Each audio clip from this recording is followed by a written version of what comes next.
오늘 하나님께서 우리에게 주시는 말씀은 이사야 25장입니다. 이사야 25장 1절부터 12절 말씀입니다.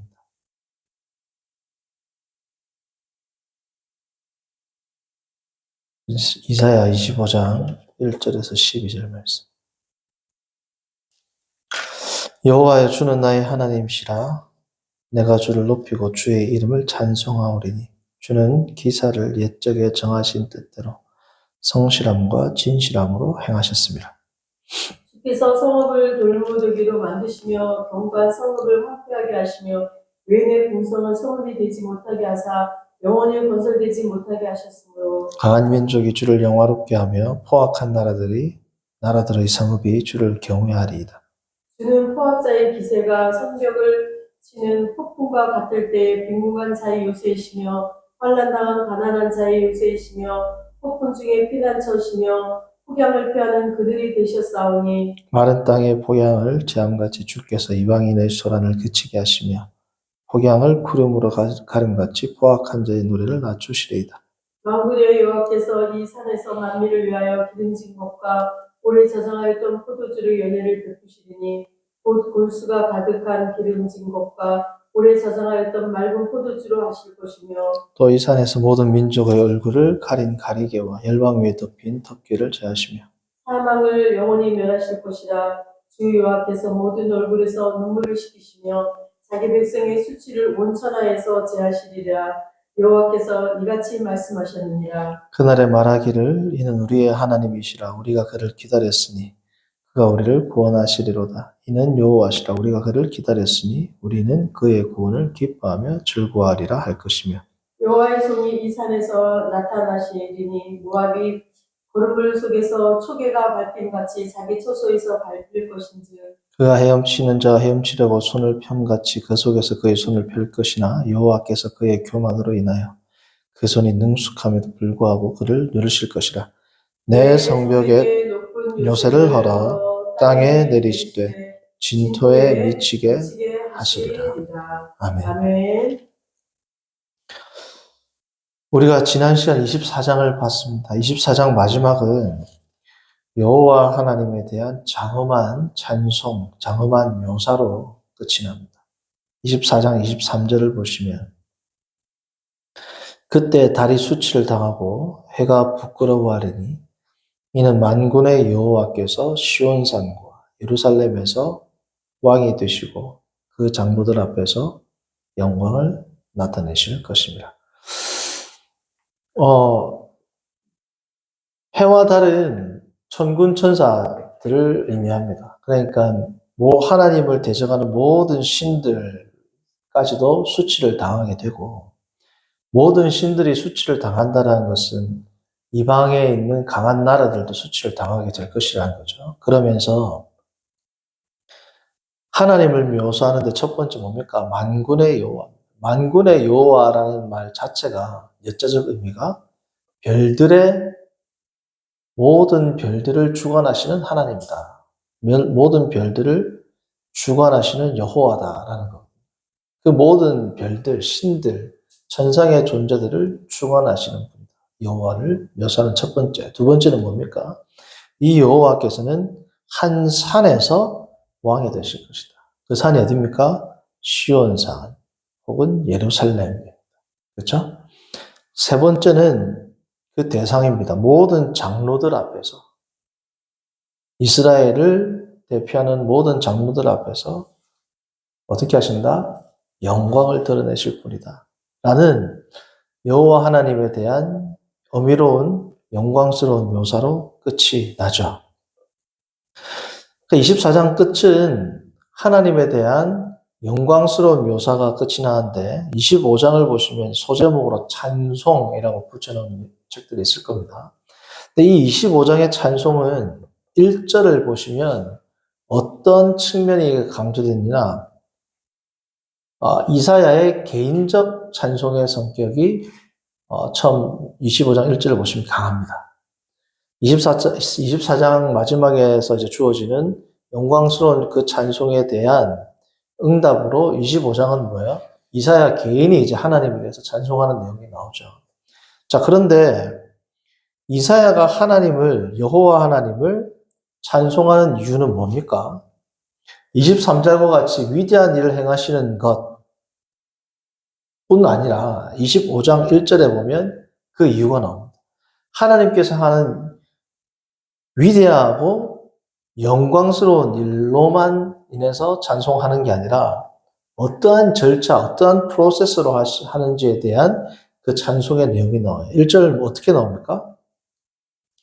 내가 주를 높이고 주의 이름을 찬송하는 이유는 이렇게 나오죠.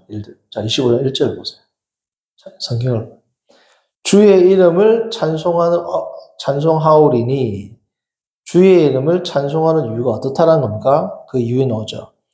기사를 옛적에 어떻게? 정하신 뜻대로 하나님께서 원래 계획하신 그대로 어떻게 해요? 성실함과 진실함으로 아멘과 같은 어원을 가진 단어를 두 개를 병립했습니다. 두 개를 동일하게 썼어요. 에무나 오멘. 근데 결국은 같은 단어입니다. 아만이라는 이 단어에서 파생된 단어를 성실함과 진실함으로. 그 많은 영어 성경은 어떻게 됐냐? Perfect faithfulness. 완벽한 신실함으로써 하나님께서 원래 계획하신 그 섭리를 그대로 행하셨다는 거죠. 그러니까 이사야가 찬송한 이유는 큰 일을 행한 것뿐 아니라 하나님의 계획을 그 좌표에 따라서 하나님께서 한 번도 임의로 일을 행하신 적이 없다는 거. 자, 그 말은 우리 성도에게 어떤 위로가 돼요? 나에게 일어나는 모든 일들은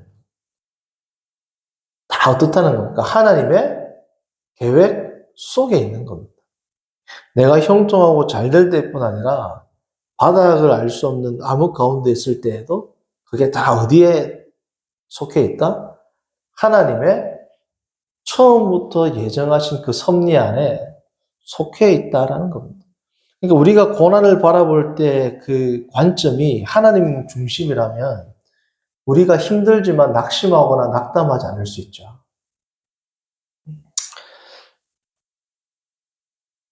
자, 그런데 이 하나님의 섭리를 찬송하는 내용이 2절과 3절, 크게 두 가지입니다. 우리가 지난번 살펴봤지만 24장부터 27장까지의 주제가 뭐라 그랬어요? 두 개죠?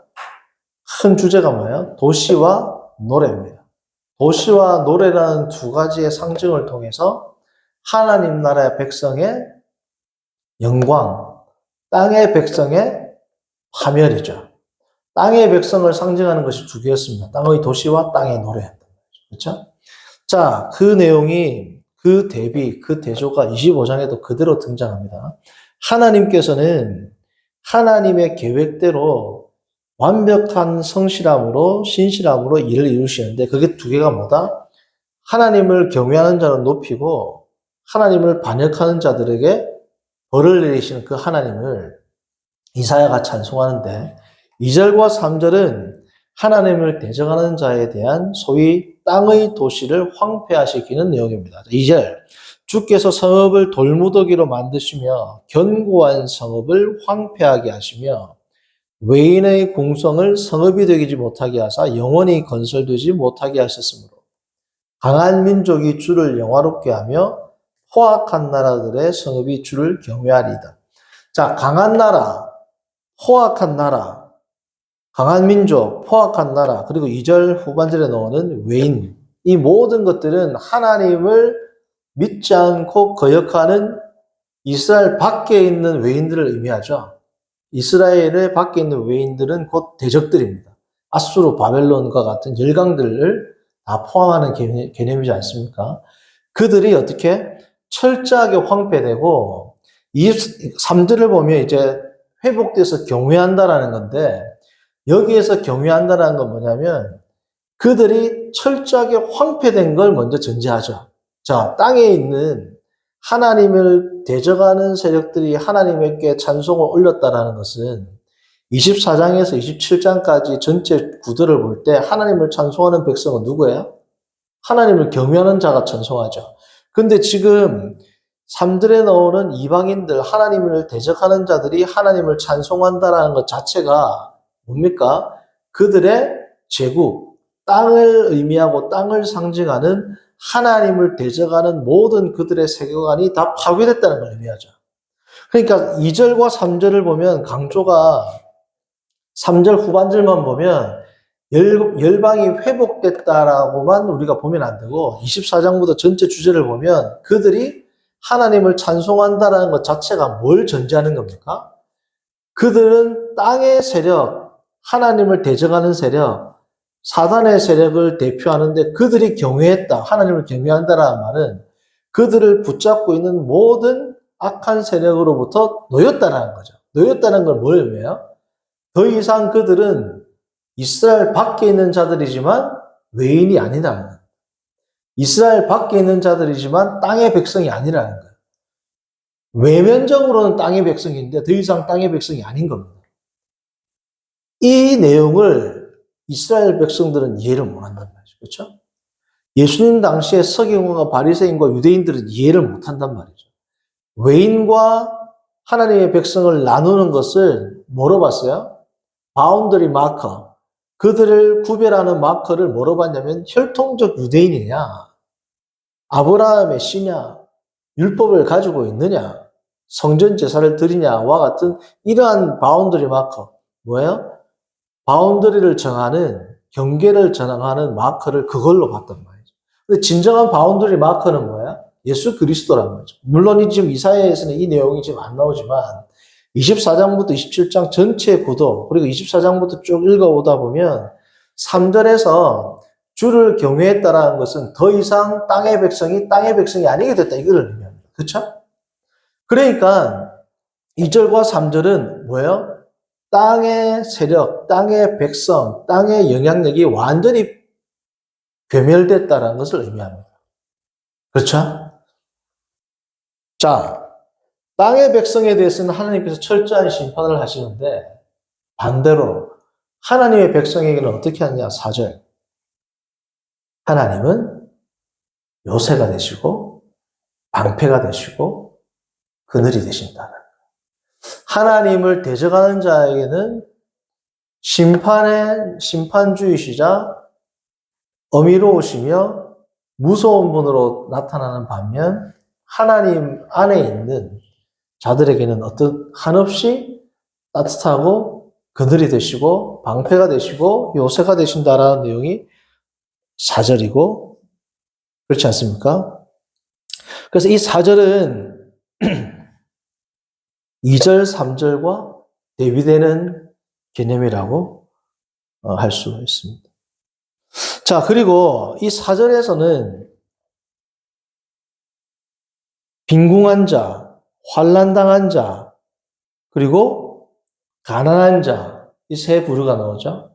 빈궁한 자, 환난당한 자, 가난한 자는 뭐에 대비될까요? 2절에 나오는 외인, 강한 민족, 포악한 나라들과 대비가 되는 개념이라고 우리가 생각하면 되겠죠.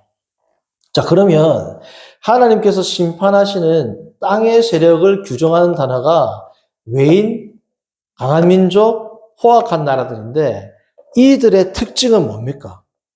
이들의 특징은 뭐냐면 우리가 이사야 전체를 쭉 보아하듯이 두 개입니다. 첫 번째는 뭐냐면 교만해요. 그죠? 교만하다는 말의 또 다른 특징은 뭐예요? 내가 스스로 다 할 수 있다는. 그것을 이사야 주제에서는 뭐라고 해요? 인생을 의지한다 그랬죠. 교만하고 자충족적이라는 건 뭐예요? self-sufficiency. 내 스스로 만족한다. 여기서 말하는 만족한다는 건 신앙하에서 만족한다는 게 아니라 내 스스로 모든 것을 할 수 있다. 성도님들, 진정한 의미에서 인간이 자충족할 수 있나요? 자충족적인 존재는 하나님밖에 없습니다. 인간은 뭐가 결핍돼도 결핍되게 돼 있단 말이에요. 그런데 교만한 자들은 어떻습니까? 내가 다 할 수 있다라고 생각을 하는 겁니다. 자, 하나님께서 내가 다 할 수 있다라고 생각하는 자들에게는 2절과 3절 같이 대우하시고 하나님이 없으면 나는 아무것도 아닙니다. 나는 아무것도 할 수 없습니다라고 하는 사람에게는 어떻게 하신다? 사절과 같이 대우를 하신다는 겁니다. 그렇게 하나님께서 섭리를 하신다는 거야. 아니, 부모님도 아이를 키우는데 자기가 다 할 수 있다. 엄마, 아버지 없어. 난 다 할 수 있다라고 이야기하는 애한테 뭘 도와주겠어요? 나는 뭐 아무 도움도 필요 없고 내 혼자 다 할 수 있다. 그러면 부모님이 뭐, 그럼 니 알아서 한번 해봐라. 이렇게 한단 말이죠. 자, 그래서 하나님께서는 자, 23절을 보시면 23절에서의 이 산은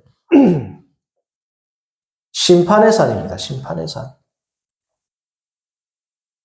해와 달이 수치를 당하는데 어디서 당한다고? 예루살렘과 시온산에서 수치를 당하니까 여기서 하나님께서 뭐예요? 심판을 행하신다는 겁니다. 자, 성도님들, 우리가 예수 그리스도 앞에 서면 예수님의 백보자 심판대는 두 가지 기능이에요. 뭐야? 상을 주는 심판될 수도 있고 벌을 주는 심판될 수도 있단 말이죠. 그렇죠? 똑같은 내용입니다. 이 시온산이 악인들에게는 심판의 장소고 6절 보십니다. 하나님의 백성들에게는 뭐예요? 축제의 산이 되는 겁니다. 6절 만군의 여호와께서 이 산에서 여기서 말하는 이 산은 4장 23절에 나오는 시온산입니다. 그렇죠? 쭉 연결되니까 바로 이 시온산에서 뭘 하신다고요? 기름진 것과 이 연회를 베푸신다는 거예요. 같은 산인데 누구에게는 심판의 산이고 누구에게는 feast, 연회의 산이 된다는 겁니다.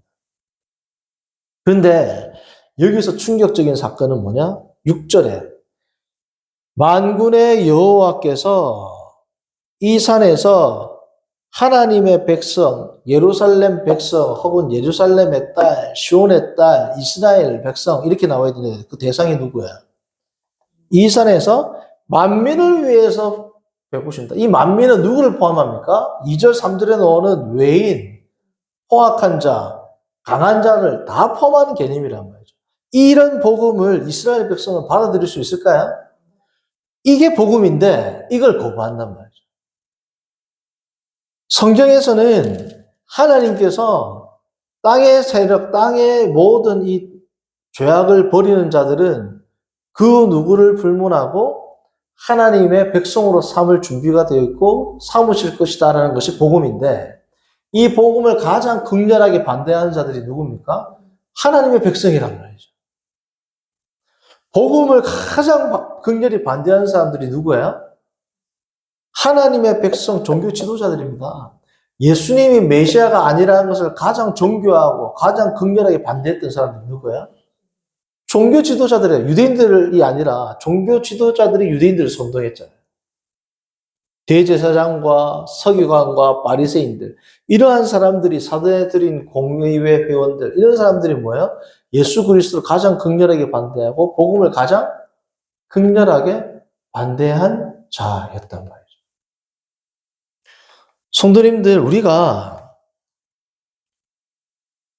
교회에 있으면서 내가 이런 자리에 있지 않는지를 항상 살펴야 됩니다. 내가 하나님의 보좌 가까이 있다고 생각하는 자들이 하나님의 보좌를 가린단 말이죠. 얼마나 우리가 그런 사례들을 많이 보고 있어요. 하나님께서 주님의 말씀을 선포하고 주님의 권위로 성도들에게 올바르게 정치를 하라고 부여한 그 권위들을 얼마나 함부로 남용하는 때가 많이 있습니다. 7절과 8절을 봅니다. 7절, 8절을 보시면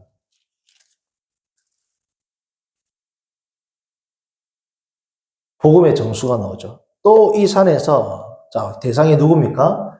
모든 민족의 얼굴을 가린 가리개와 열방 위에 덮인 덮개를 제하신다.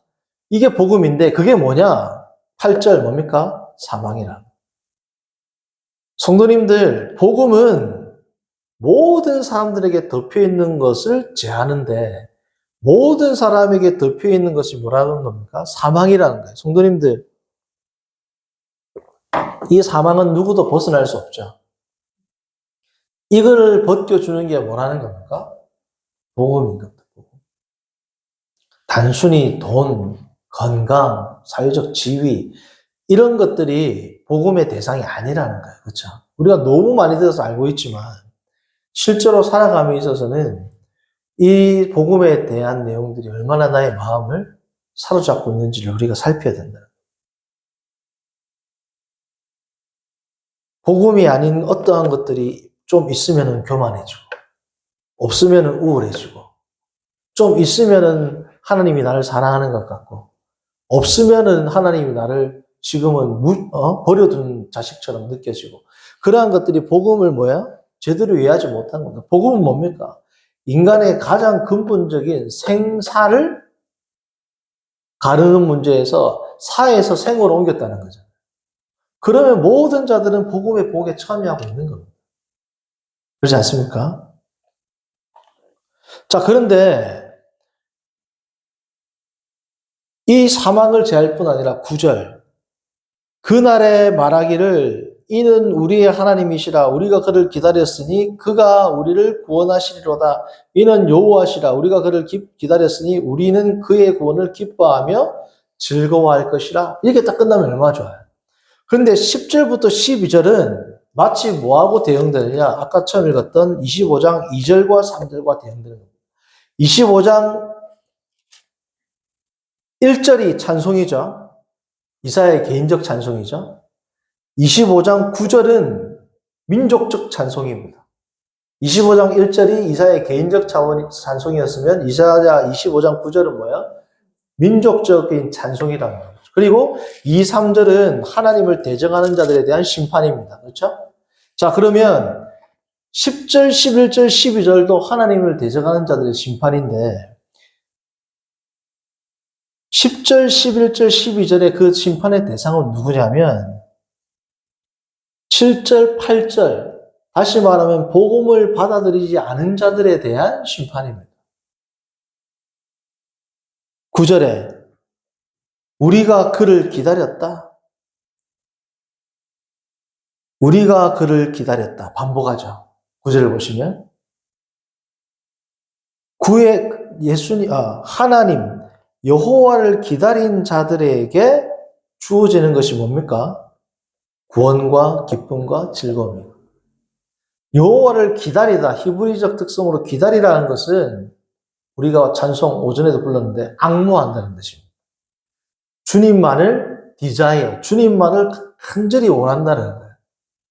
하나님 한 분만을 추구한다는 겁니다. 그게 뭐예요? 주님을 기다리는 자들이에요. 그게 뭡니까? 그런 자들이 사망으로부터 벗어난 자들의 특징이란 말이죠. 그러지 않는 자들은 심판을 당하는데 어떻게 당하느냐? 10절 봅니다. 여호와의 손이 이 산, 다시 말하면 뭡니까? 시온산입니다. 교회 안에서 교회 내가 안에 있으니까 심판을 벗어난다라고 생각하시면 안 된단 말이에요. 내가 목회자니까 심판을 벗어난다 생각하면 안 된단 말이에요. 내가 장로니까 심판을 벗어난다 생각하면 안 된단 말이에요. 하나님의 심판은 어디서부터 시작한다? 이 산, 하나님의 성전, 교회 안에서 시작한단 말이에요. 10절 여호와의 손이 이 산에서 나타나시리니 모압의 거름물 속에서 초기가 밟힌같이 자기 처소에서 뭐라고요? 밟히게 될 것이다. 교회 안에서 밟힌다. 교회를 다니는데 나는 목회자인데 나는 직분자인데 하는데 그 직분 속에 자기가 밟혀서 죽는다. 어떨 때? 복음을 반대하고 복음대로 살지 않을 때.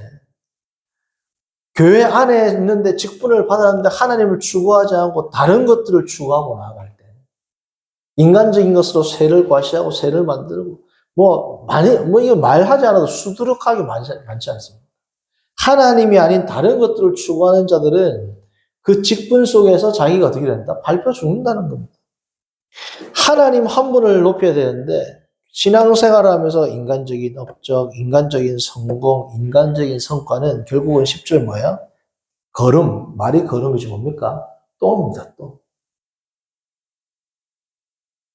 똥을 쌓는 것과 같은 거예요. 집사, 안수집사, 장로, 직분이 올라가는데 하나님이 볼 때는 뭘 쌓는다? 배설물을 쌓고 있단 말이에요. 전도사, 부목사, 담임목사, 당회장, 노회장, 총회장, 쭉쭉쭉쭉 올라가 어디 연합회 회장, 회장이나 회장은 다 된단 말이죠. 뭘 쌓는다라는 거야? 똥을 쌓고 있다는 거야. 그런 짓거리들을 하고 있다는 거야. 성전 안에서. 11절. 박태환 선수처럼 수영을 아무리 잘해도 11절 보세요.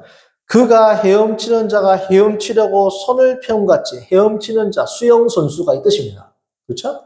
수영 선수가 손을 펴면 얼마나 수영을 잘하겠어요. 그런데 뭐예요?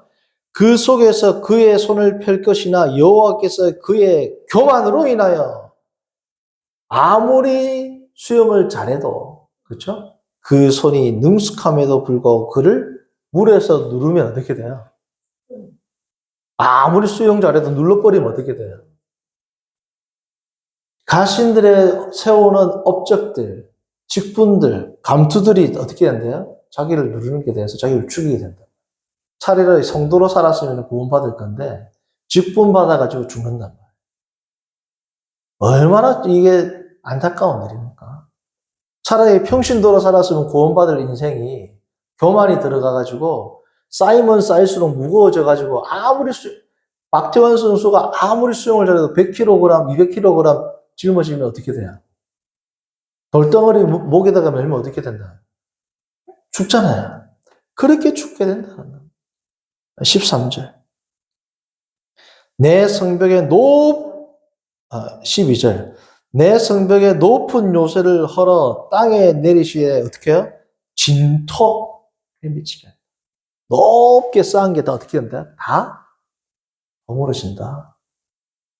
25장의 소제목이 찬송입니다. 이사야가 뭘 찬송하는 거야? 이렇게 교만한 하나님의 세력들. 오늘 제가 적용하는 말씀으로는 뭐냐? 하나님 앞에 가까이 있다라고 뻐기고 교만한 종교 지도자들이 철저하게 패망하는 것을 보고 뭐야?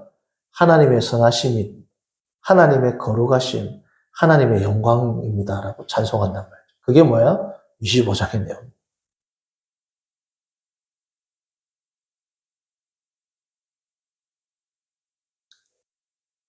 교회 안에 있다. 교회에서 많은 직분을 쌓았다. 많은 업적을 쌓았다.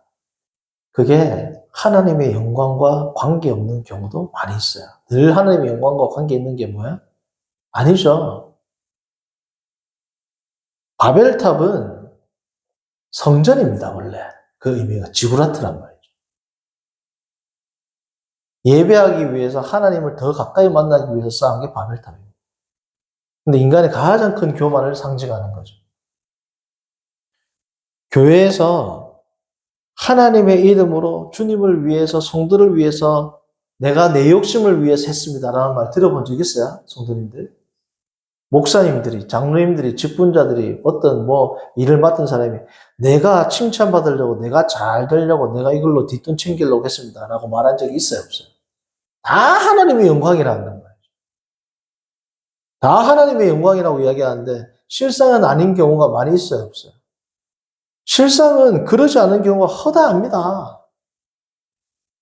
그래가지고 싸우면 뭐하냐고요. 오늘 10절, 11절, 12절 보면 이 삼중적으로 철저한 심판과 비참을 이야기하죠.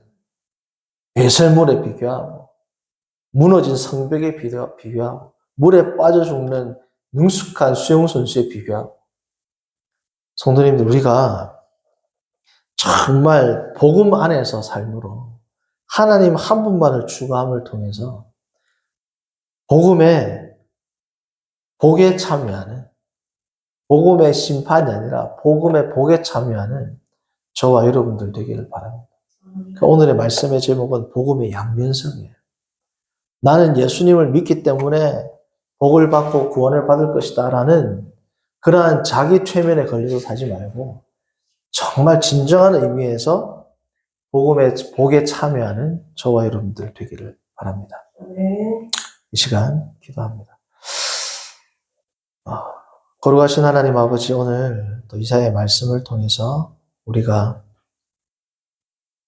복음대로 살아가는 것이 얼마나 중요한 것인지 다시금 깨닫게 하심을 감사합니다. 교회 안에서의 직분과 교회 안에서의 업적들이 나를 누르는 심판의 근거들이 되지 아니하도록 그러한 비참에 빠지지 아니하도록 늘 깨어 주님만을 사모하고 주님만을 기다리며 나아가는 모든 성도들 되도록 인도하여 주옵소서.